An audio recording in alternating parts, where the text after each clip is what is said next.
Working in a place like this suits a poor, a familyless guy like you, sneered my classmate Bill Walker as he saw me working at the convenience store.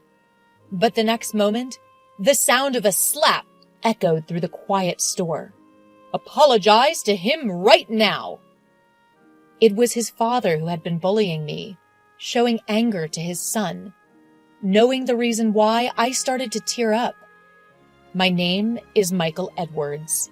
Ever since I lost my parents in an accident when I was a child, since I have no relatives, I've had to switch schools multiple times over the years. I was bounced around from relative to relative. At each relative's house, I was treated kindly at first, but it seems that raising someone else's child is always challenging.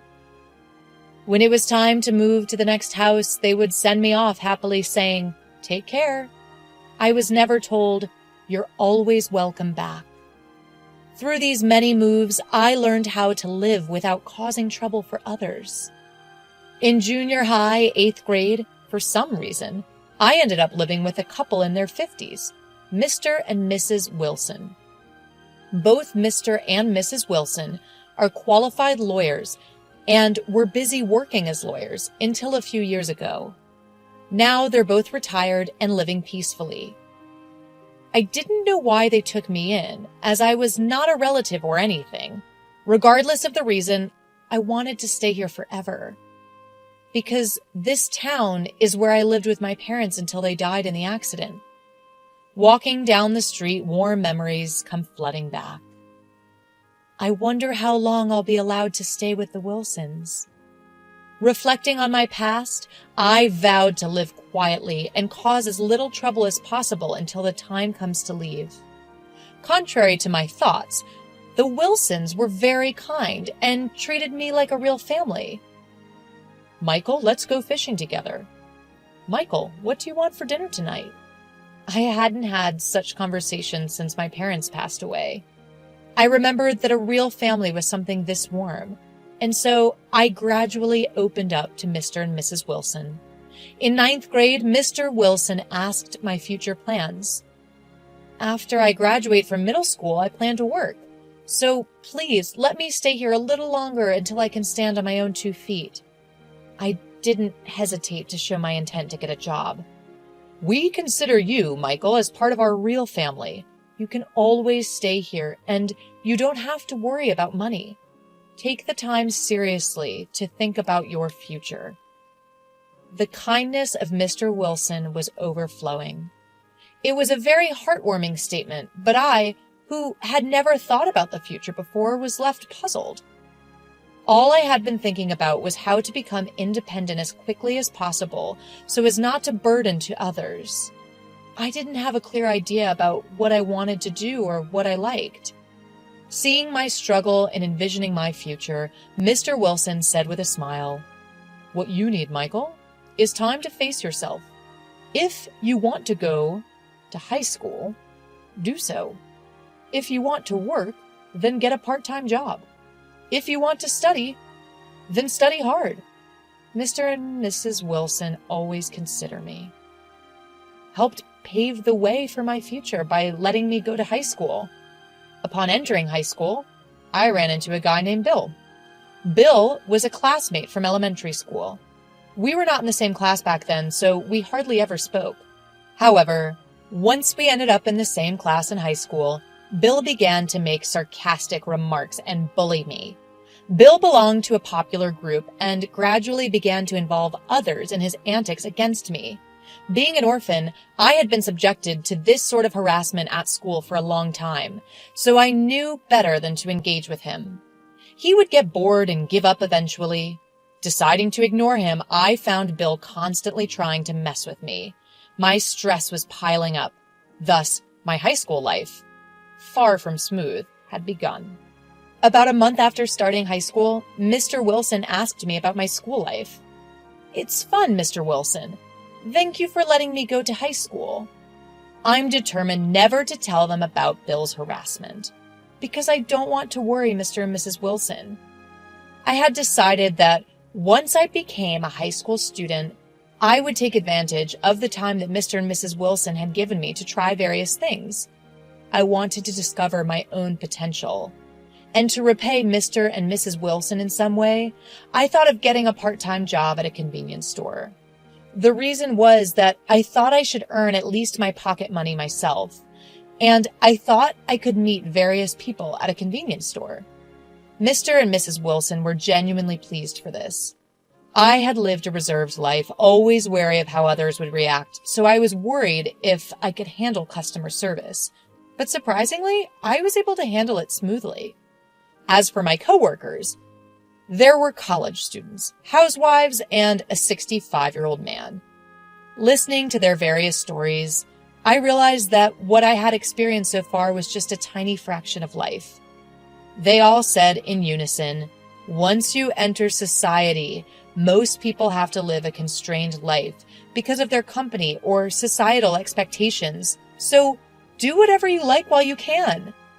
Advice from those more experienced in life carries a weight. I believe I've certainly grown a lot since I started my part-time job. At one point, a high school girl named Jenna became a new member of our coworkers. Jenna was a quiet girl, but we quickly became friends because we were the same age, lived close by, and had the same way home. One of the things I enjoyed was talking with Jenna on the way home from work. I was usually the one talking, but Jenna was a good listener and occasionally made sharp retorts. It was a lot of fun being with her. I used to live here. I stopped and pointed to a place that is now vacant. Really? Jenna looked surprised, her face serious. I told her about how my parents had died in a car accident when I was in the first grade, how I had transferred schools over and over again, and how I was now living in this town again, taken in by a kind couple. Jenna thought for a while before looking straight into my eyes and saying, "I'm glad you came back to this town, Michael." I didn't think too deeply about the meaning of her words. I was just happy. One day during a break, Bill came up to the front of my desk. "Your parents died in an accident, didn't they? They probably ignored a traffic signal or something. People who can't follow rules deserve to die. And now you're freeloading, right?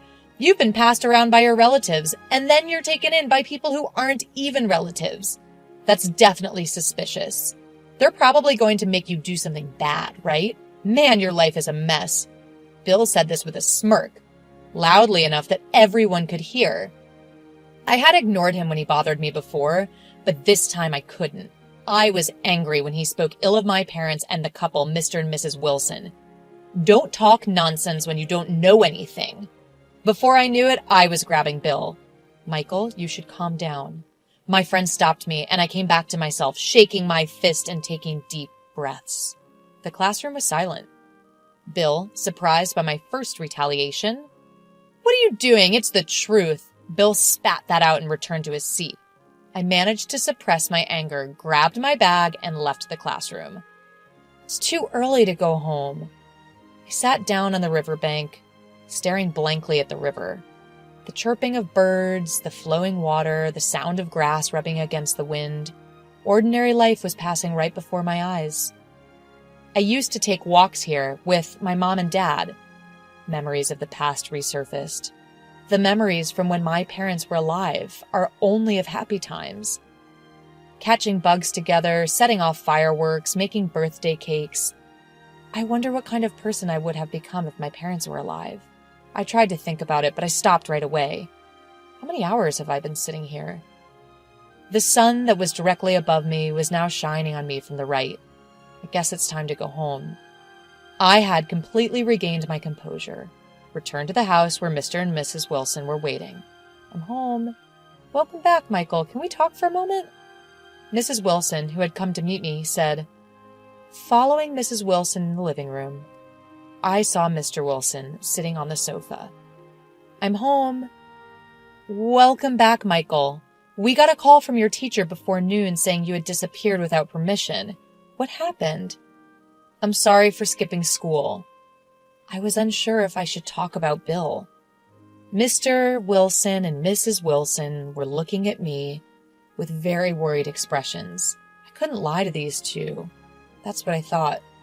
"Since I started high school, I've been bullied by a guy named Bill, who was my classmate in elementary school. I told them everything that had happened so far and what happened today. So that's what's been going on. You're strong, Michael. Thank you for telling us. Don't hold back anymore. Rely on us a little more. Michael, feel free to talk about anything, whether it's fun or hard. We're practically family after all. After hearing my story to the end, they said this and comforted me. Since that fight, Bill has been less involved with me. However, one day after work, when I was leaving the convenience store with Jenna as usual, I was called out. Ah, the man I never wanted to see here, Bill. Working like this suits a poor guy like you who doesn't have a family. He started to make sarcastic comments to me in front of Jenna. I silently glared back at Bill. Suddenly, there was a yell. What are you doing, Bill? Bill was smacked hard on the back of the head by a furious man. Startled, Bill spun around. Dad! Turned out the man was Bill's father. While Bill was too shocked to say anything, his father came up to me and apologized. I got a call from Mr. Wilson recently. He told me that my son, Bill, has been bullying you. Michael, I can't believe he's doing such terrible things. I'm truly sorry. The story didn't end there. Actually, we owe a lot to Mr. Wilson. We run a liquor store, and when Bill was in first grade, I had a traffic accident while returning from a delivery. 2 people died in that accident. The 2 people who died were your parents, Michael. Bill, standing next to his father, spat out the words. The sudden revelation of this truth left my head spinning.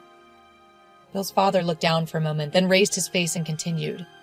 Your parents, Michael, ran into the street against a red light to save a small child. I wasn't speeding, but I couldn't avoid them because of the sudden event. I'm truly sorry. Bill's father seemed to be suffering greatly, and I could see his arms trembling with tension. People around me suspected I was speeding. I was already in shock from causing the accident, and being doubted made me physically and mentally devastated. The people who helped me out that time were Mr. and Mrs. Wilson. Here's a summary of the rest of the story. In this accident, Bill's father asked Mr. Wilson for legal assistance. Apparently, Mr. and Mrs. Wilson were seniors from Bill's father's college club and had known him well for a long time. They listened to his story with great empathy, gathered evidence piece by piece that this accident was unavoidable, and dealt with it. Thanks to them clearing up the misunderstanding, he was able to live with his family and continue the liquor store. He was deeply grateful to Mr. and Mrs. Wilson. However, after the accident, false rumors spread, and the family couldn't go outside for a while. Customers stopped coming to the store, and Bill was bullied at school. Bill started talking about these things like a dam bursting.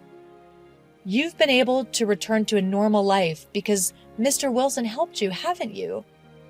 Bill's father chastised Bill, but why did they ignore the signal? Dad, who was obeying the rules, was suspected, and I was in pain. Dad is not guilty.